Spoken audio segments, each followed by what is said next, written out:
아멘. 오늘 본문은 지난 토요일부터 살핀 여로보암과 하나님의 사람에 대한 이야기의 마지막입니다. 하나님은 여로보암도 긍휼히 여기셔서 다윗과 맺은 그 동일한 언약을 허락해 주셨습니다. 그렇다면 남유다와 북이스라엘이 미워하고 경쟁하는 것이 아니라 화합하고 도우면서 살아가야 했습니다.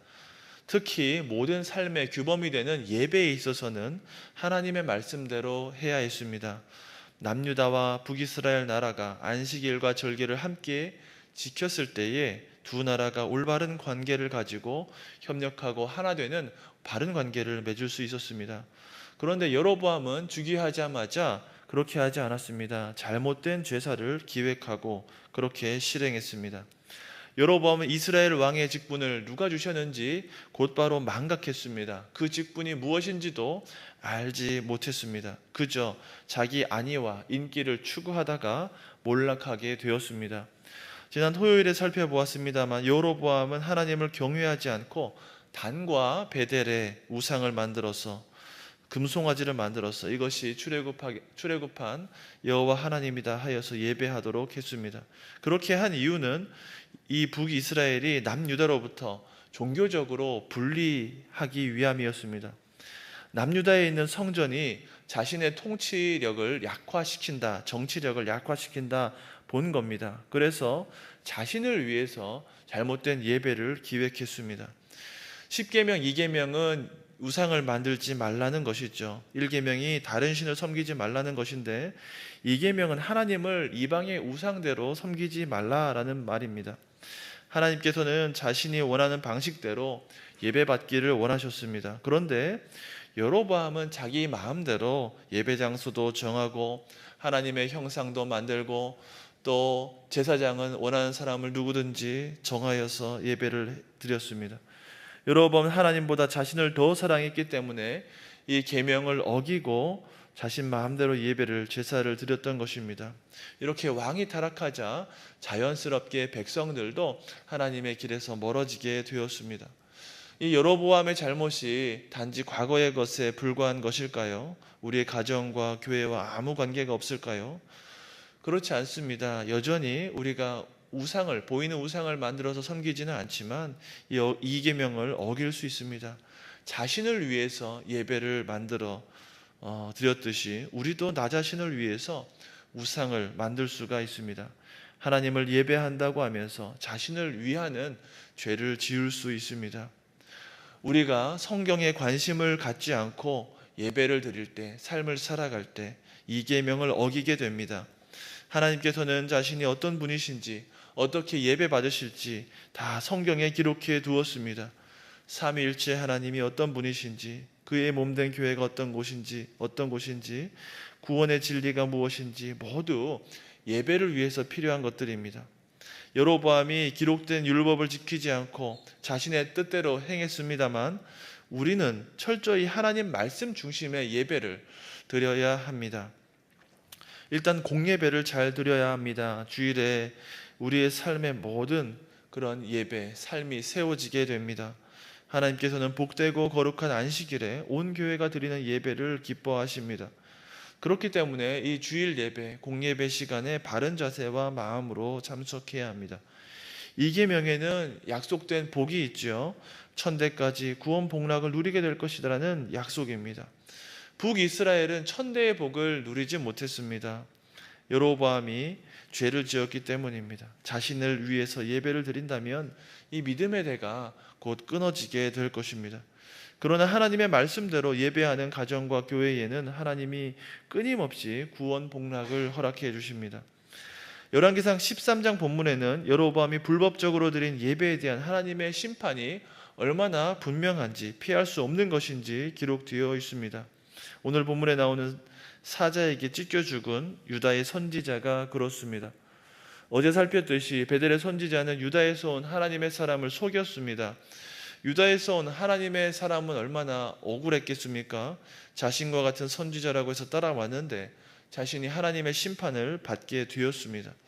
사랑하는 성도 여러분, 담임 목사님 설교하셨듯이 목사라고 하지만 하나님의 말씀을 전하지 않는 사람도 있습니다. 목사라고 하고 하나님의 이름을 대면서 사기치는 사람이 있습니다.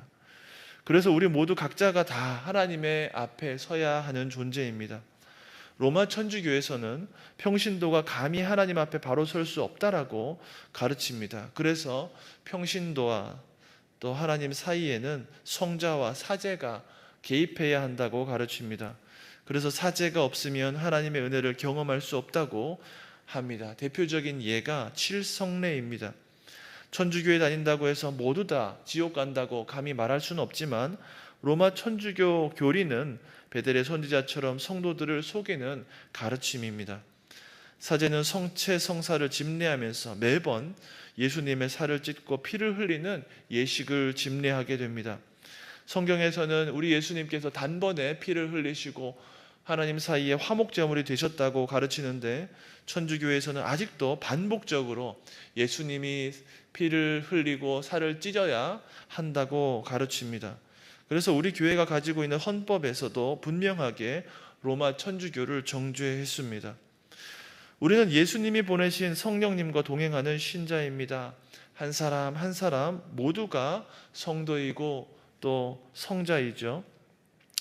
그래서 하나님과 직접 소통할 수 있습니다. 하나님의 말씀을 분별하고 영적으로 깨어서 살아가시기를 주님의 이름으로 축원합니다. 23절 24절 말씀입니다. 자기가 데리고 온 선지자가 떡을 먹고 물을 마신 후에 그를 위하여 나귀의 안장을 지으니라. 이에 그 사람이 가더니 사자가 길에서 그를 만나 물어 죽이매 그의 시체가 길에 버림받으니 나귀는 그 곁에 서 있고 사자도 그 시체 곁에 서 있더라. 하나님의 사람이 길을 가다가 사자에게 죽임당했습니다. 이 사자가 시체 곁에서 그대로 서 있었는데 그것을 본 사람들이 어떻게 생각하겠습니까? 이것은 그냥 일반적인 일이 아니다. 하나님께서 벌하신 것이다 라고 자연스럽게 생각하게 됩니다. 베델에서 먹지도 마시지도 말라고 하신 그 하나님의 명령을 어긴 것에 대해서 늙은 선지자가 심판을 선언했는데 그대로 되었습니다. 선지자의 죽음은 그대로 하나님의 메시지가 되었습니다. 이 죽음의 메시지가 무엇입니까? 이 거짓말하는 여로보암이나 북이스라엘 선지자를 따라간다면 망한다, 그런 메시지입니다. 베델의 선지자가 유다의 하나님의 사람을 속였듯이 북이스라엘의 거짓말하는 선지자는 아합 시대에 수백 명으로 늘어나게 됩니다. 그래서 남유다를 속이게 됩니다. 그 음성을 듣고 따라가면 반드시 망한다라는 메시지입니다. 남유다의 왕 여호사밧은 북이스라엘 왕 아합과 혼인 관계를 맺고 손을 잡았습니다. 그래서 예후 선지자가 여호사밧을 책망했습니다. 이렇게 세속적인 신앙을 배척하지 않고 손을 잡은 것에 대해서 하나님의 진노가 임하게 되었습니다. 하나님의 사람이 사자에게 찢겨 죽었듯이 남유다가 하나님의 말씀을 분별하지 못하고 계속해서 세상과 손잡는 모습을 보인다면 하나님의 심판이 있게 될 것입니다.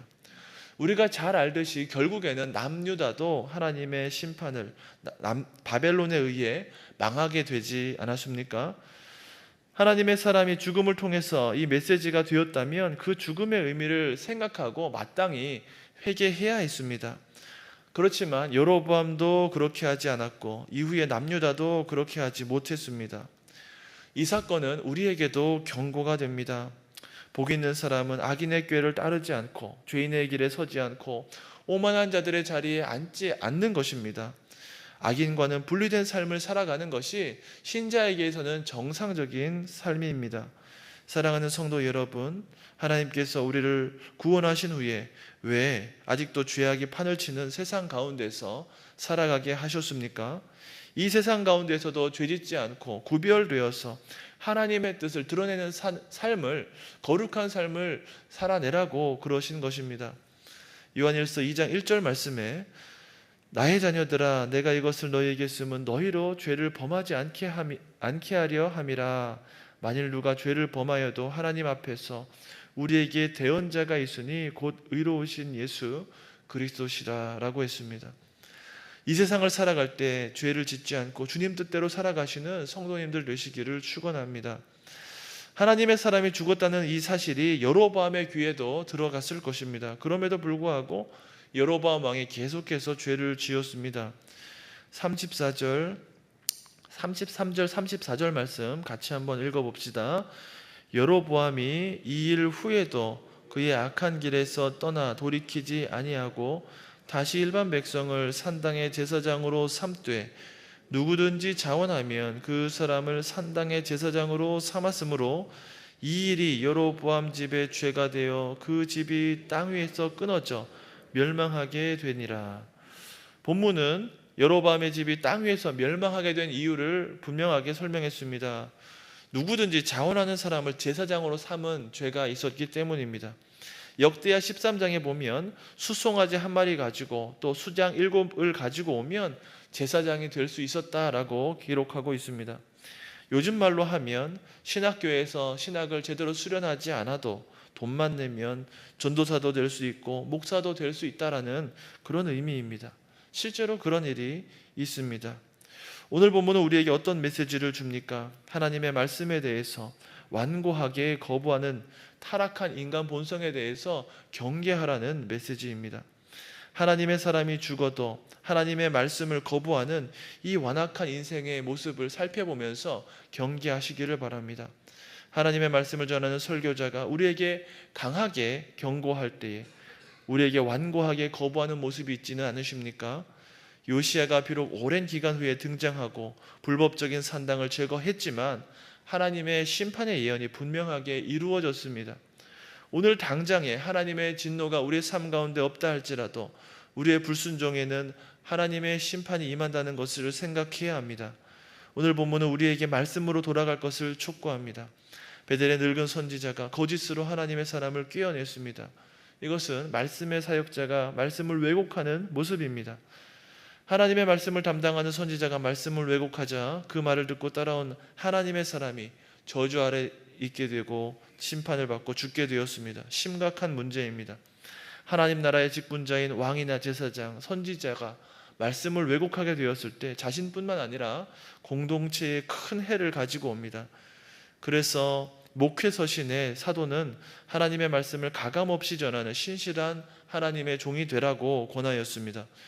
뿐만 아니라 올바른 직분자를 세워갈 때 교회가 바르게 세워갈 것이라고 당부했습니다. 우리는 이러한 직분자가 세워지도록 기도하고 노력해야 합니다. 하나님의 말씀을 가감없이 전하는 설교자, 하나님의 말씀대로 가감없이 교회를 세워가는 장로님, 하나님의 말씀대로 성도들을 위로하는 권사님, 집사님, 하나님의 말씀대로 교회를 돌아보는 순장님들이 세워져야 됩니다.